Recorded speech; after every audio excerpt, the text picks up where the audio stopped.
Michael Cohen lied, so I don't know.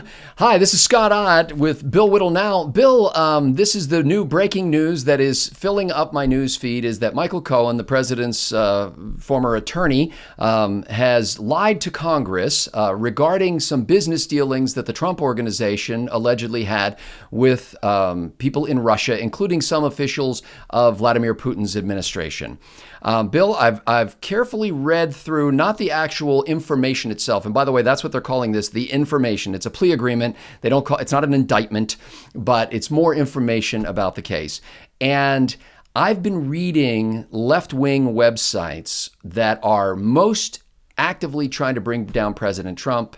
And Bill, I got to be honest with you, I'm having a hard time figuring out how they're going to bring down President Trump with this. Have you seen something that I've not seen? No, we talked about this several times. I mentioned it briefly during your absence. I think is if this is all he's got after 2 years, then he hasn't got anything. And as I explained before, if he hasn't got anything, I think the Justice Department, if we have a an Attorney General who believes in the rule of law, which would be a pleasant, refreshing change. Needs to take a look at how this investigation got started, because this investigation appears to me to be circular in the sense that the people who asked for the warrant basically are the people who said, well, the evidence is in the media. The media is claiming this. And then how did it get there? Well, we put it in the media. So, Scott, if you step way back from the details of Cohen, you step back from the details of the Russia probe and just look at the whole thing, the whole 2016 earthquake, you can make a pretty compelling case for the argument that the Democrats never thought they would lose, and under the Obama administration governed as if they thought they would never lose. And there is so much exposure on the part of all of these people. Just, things like Loretta Lynch meeting, who was it? Bill Clinton. It was Bill Clinton, right, yes. Meeting Bill Clinton. We just happened to be on the same tarmac at the same time. We decided we just get together and talk about our grandchildren for 10 minutes while your wife is under investigation by my FBI. For rich people, tarmacs are like Starbucks are for the rest of us. It's just a place where you go to meet.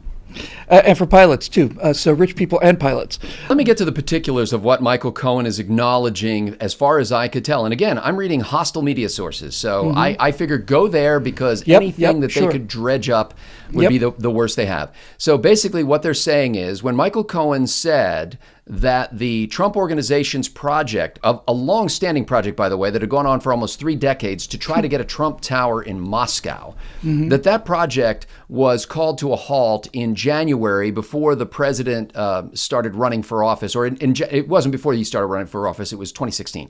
So he said that project was called to halt in 2016, when in fact his efforts and the efforts of another associate were not actually called to a halt at that point and continued as far as perhaps June of that same year. So what Cohen is saying is he lied about something that he was doing. President's current attorney, Rudy Giuliani, says that the president agrees with Michael Cohen's account of the business dealing and how that was progressing. So he's saying, these things happen. So the president is not trying to discount. In fact, Rudy Giuliani said the special prosecutor wouldn't even know about these business dealings in Moscow if it weren't for President Trump and his administration turning over the documents revealing that they were in fact engaged in this. But Giuliani says that, while President Trump is saying Michael Cohen's a big fat liar. So I guess the question is, if Trump acknowledges that what Cohen is saying is true, why would he call him a liar? And the worst thing you could say about President Trump is that he's surrounding himself with some pretty skeezy, dishonest people.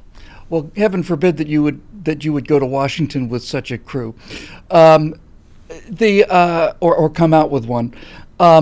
Look, Scott, I think a great deal of this of the substance that isn't there, a great deal of the lack of fire that's producing this kind of, it's, what, Scott, here's what it is, Scott. It's not like there's smoke there. It's like there's vape there, That's basically it.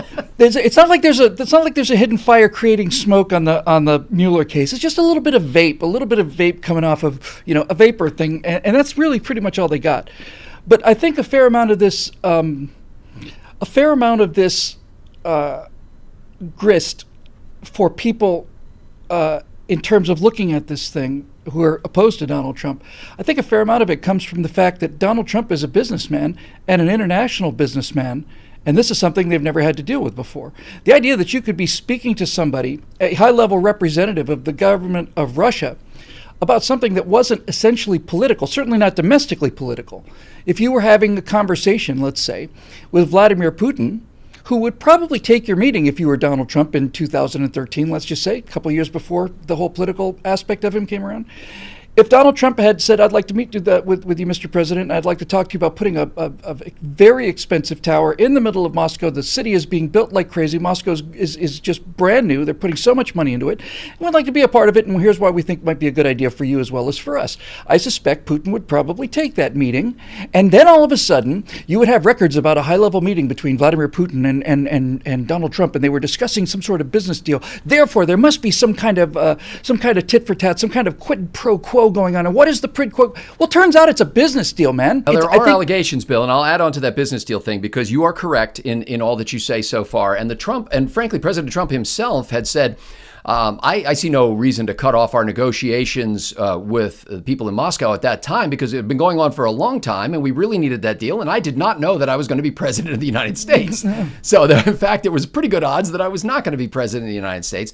They do say, you'll see headlines that say that Vladimir Putin was offered a free $50 million condo in the 100-story Trump Moscow tower. However, if you read down in the details, Bill, you'll find out that one of Michael Cohen's associates thought that would be a good idea to grease the skids for getting approval in Moscow, that it never actually happened, and that President Trump, as far as we can tell, did not acknowledge having done that. This is perfect. This is absolutely perfect example of what I'm talking about. You've got negotiations that have been going on for years, if not decades. You've got an attempt to put a piece of commercial property into an area, into a country that is it's a special kind of corruption in Russia. It's an exceedingly disciplined corruption, and it's such disciplined corruption. It's almost not corruption in a way. It's almost like a government that functions through corruption.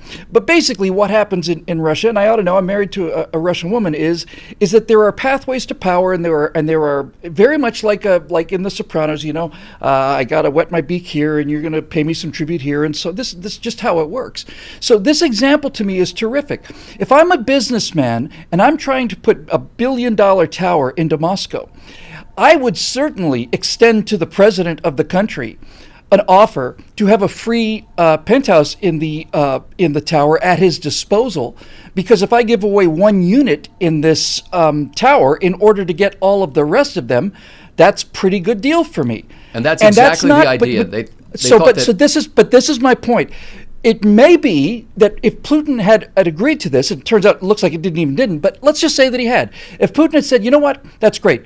If you're going to give me a $50 million apartment, then you can put the tower in. You can make the argument that that's corruption on the part of Vladimir Putin, but it's not corruption on the part of Donald Trump, and it's not corruption on the part of the United States government. It's a businessman making a deal the way he's supposed to make a deal. And this is the thing this is not the thing that they hate, Scott. This is the thing they don't understand, because none of these people have ever been businessmen. None of the people on the left have run businesses. The people I'm talking about, higher level Democratic operatives, they're all lawyers and they're all politicians. And when you run into the world of a businessman and they start looking for, trails and connections and stuff, they can find connections among the business history of the guy, but that doesn't impact his political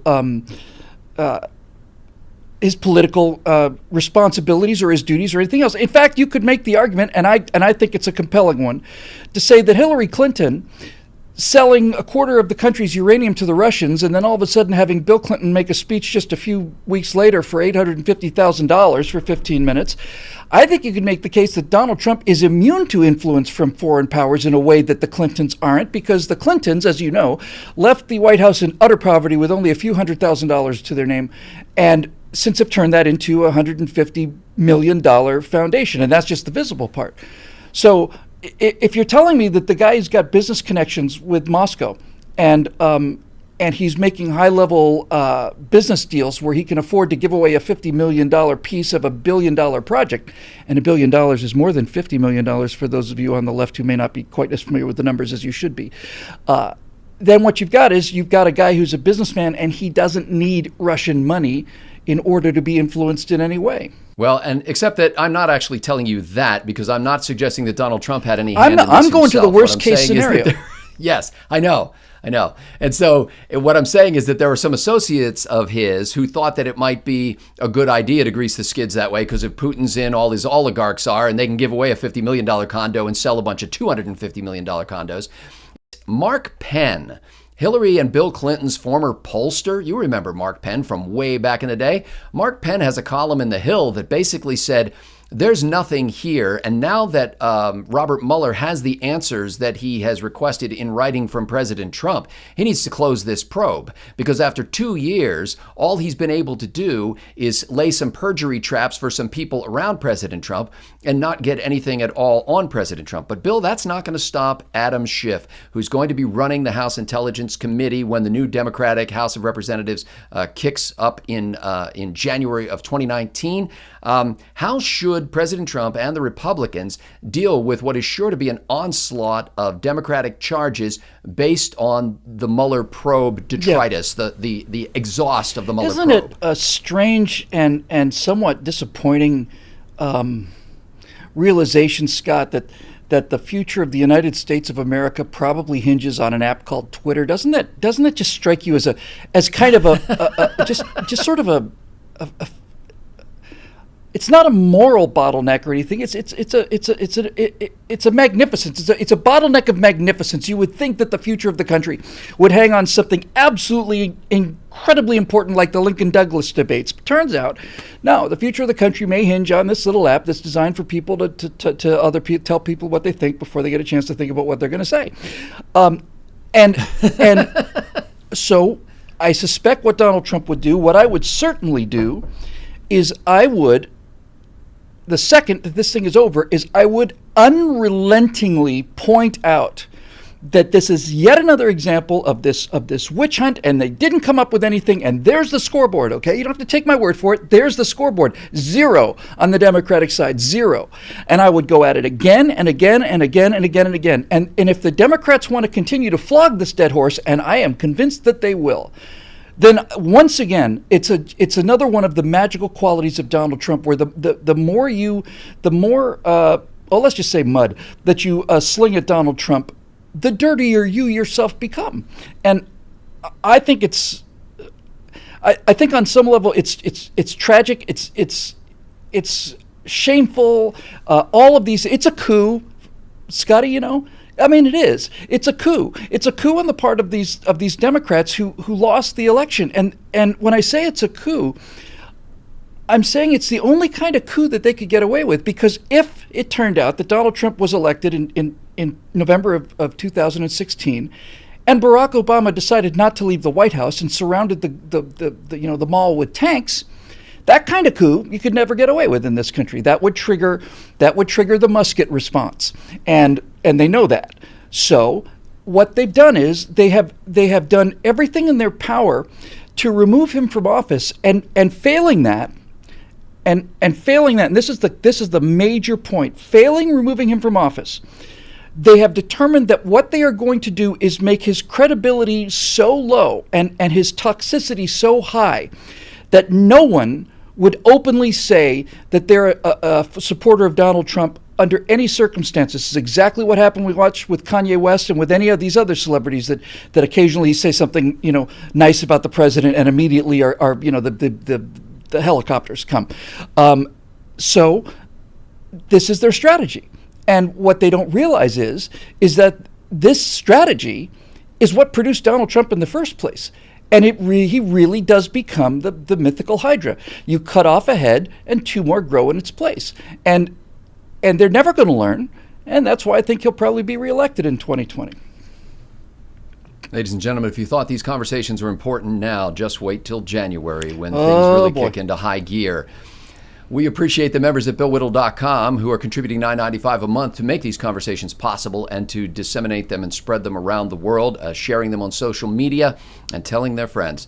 If you'd like to become one of those kind of people who are the producers, not just the consumers, we invite you to go to BillWhittle.com and hit that subscribe link.